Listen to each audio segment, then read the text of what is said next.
अगर आप इनमें इन्वेस्ट करते हैं तो एक बड़ी इन्वेस्टमेंट कॉस्ट की ज़रूरत होगी। और इसके साथ इंडिया में पिछले कुछ सालों में कुछ नई कंपनीज आई हैं जो मार्केट में डीलरशिप प्रोवाइड कर रही हैं, जैसे कि Indira gas and petroleum private limited company. तो आज इस वीडियो में हम बात करेंगे इंदिरा कंपनी के पेट्रोल पंप की डीलरशिप के बारे में और देखेंगे कि कैसे हम इंदिरा कंपनी के पेट्रोल पंप की डीलरशिप ले सकते हैं। इसमें सबसे पहले हम इंदिरा कंपनी के बारे में देखेंगे, अबाउट दी कंपनी। आपको इंदिरा कंपनी के बारे में थोड़ी सी जानकारी देंगे और फिर इनके प्रोडक्ट्स एंड सर्विसेज के बारे में देखेंगे और फिर एलिजिबिलिटी क्राइटेरिया के बारे में देखेंगे, कंपनी की क्या रिक्वायरमेंट है और फिर एरिया स्पेस या लैंड रिक्वायरमेंट। इंदिरा कंपनी के पेट्रोल पंप को सेटअप करने के लिए कितनी ज़मीन की ज़रूरत होगी और फिर इन्वेस्टमेंट कॉस्ट यानी कि कितनी लागत की ज़रूरत होगी और फिर documents and licence requirements. Indira petrol pump खोलने के लिए कौन कौन से डॉक्यूमेंट्स जैसे कि पर्सनल डॉक्यूमेंट्स और लैंड रिलेटेड डॉक्यूमेंट्स और कुछ लाइसेंस की ज़रूरत होगी।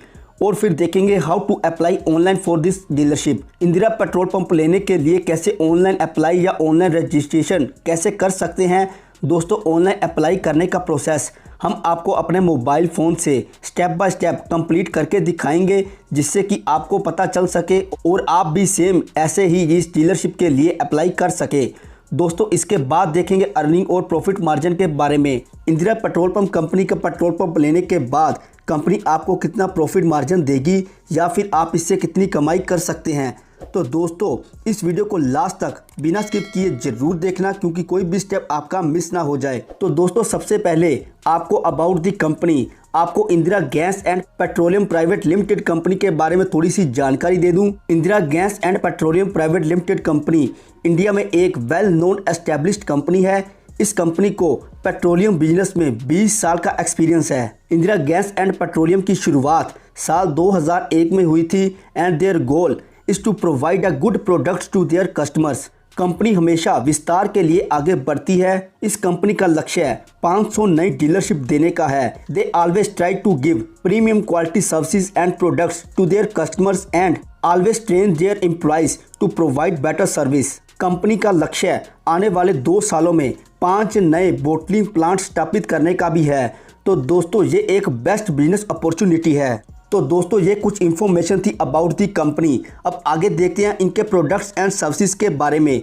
Indira gas and petroleum private limited company कौन कौन से सर्विसेज एंड प्रोडक्ट्स अपने कस्टमर्स को प्रोवाइड करते हैं। तो दोस्तों, इनके प्रोडक्ट्स एंड सर्विसेज की बात करें तो नंबर 1 है LPG cylinders, number 2 auto LPG station, number 3 fuel stations, number 4 renewable diesel, number 5 electric charging station, number 6 oxygen cylinders. तो दोस्तों, ये वो प्रोडक्ट्स एंड सर्विसेज हैं जो ये अपने कस्टमर्स को प्रोवाइड करते हैं। तो दोस्तों, इसके बाद आगे देखते हैं एरिया स्पेस या land requirement. Indira petrol pump को सेटअप करने के लिए कितनी ज़मीन की ज़रूरत होगी। तो दोस्तों, अगर आप Indira petrol pump urban area या किसी सिटी में ओपन करना चाहते हैं तो इसके लिए area space minimum 1500 square metre, कम से कम 1500 वर्ग मीटर होनी चाहिए। और अगर आपकी ज़मीन किसी स्टेट या नेशनल हाईवे में है तो इसके लिए आपके पास area space minimum 2000 square metre, कम से कम 2000 वर्ग मीटर ज़मीन होनी चाहिए।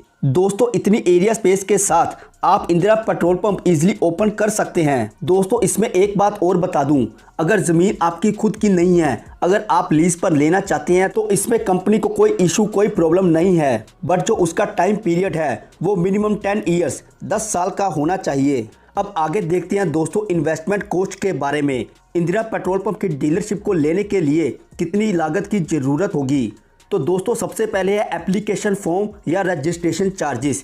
इसके लिए आपको 25,000 रुपीज़ पे करने होंगे। सबसे पहले आपको एक एप्लीकेशन फॉर्म फिल करना होगा जिसके चार्जेस 25,000 हैं। और अगर आपका एप्लीकेशन फॉर्म शॉर्ट लिस्टेड या सिलेक्ट होता है तो इसके बाद का प्रोसेस है processing fees and outlet charges plus dealership cost. और इसकी जो कॉस्ट है वो है 25 लाख रुपीज़, यानी कि 25 लाख रुपए। दोस्तों, इसमें क्या होगा, एक इंजीनियर की टीम आपकी लैंड पर विजिट करेगी, आपकी सॉइल या आपकी ज़मीन को चेक करेगी और इसी प्रोसेस में इसमें जितनी भी NOC या डॉक्यूमेंट्स लगेंगे ये सारी फाइल्स एंड डॉक्यूमेंट्स तैयार करेंगे। दोस्तों, कंपनी की ओर से ही ये सारे डॉक्यूमेंट्स एंड फाइल्स तैयार होंगे, जिसके बाद आपको अपने एरिया के अलग अलग गवर्नमेंट डिपार्टमेंट या ऑफिस से इसकी अप्रूवल लेनी होगी।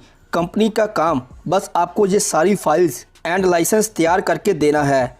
इसके बाद आपको ही इसके लिए अप्रूवल लेनी होगी। दोस्तों इसके बाद का प्रोसेस है सिक्योरिटी फीस, जो है 50 लाख रुपीस यानी कि 50 लाख रुपए। दोस्तों ये जो सिक्योरिटी फीस है आपको आफ्टर 3 ईयर में रिफंड हो जाएगी, यानी कि 3 साल के बाद आपको वापस मिल जाएगी। दोस्तों इसके बाद का स्टेप है एस्टेब्लिशमेंट कॉस्ट, जिसकी investment cost around 70 lakh rupees यानी कि 70 लाख रुपए। दोस्तों ये फ्लैक्चुएट भी हो सकती है, इससे कम भी हो सकती है और ज़्यादा भी हो सकती है।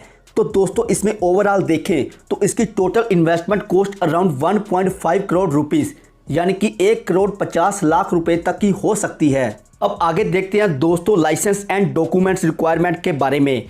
डॉक्यूमेंट्स में आपके कुछ पर्सनल डॉक्यूमेंट्स की ज़रूरत होगी, जिसमें आपका Aadhaar card, PAN card, bank passbook, आपका मोबाइल नंबर और साथ में लैंड से रिलेटेड, आपकी ज़मीन से रिलेटेड कंप्लीट डॉक्यूमेंट्स आपके पास अवेलेबल होने चाहिए।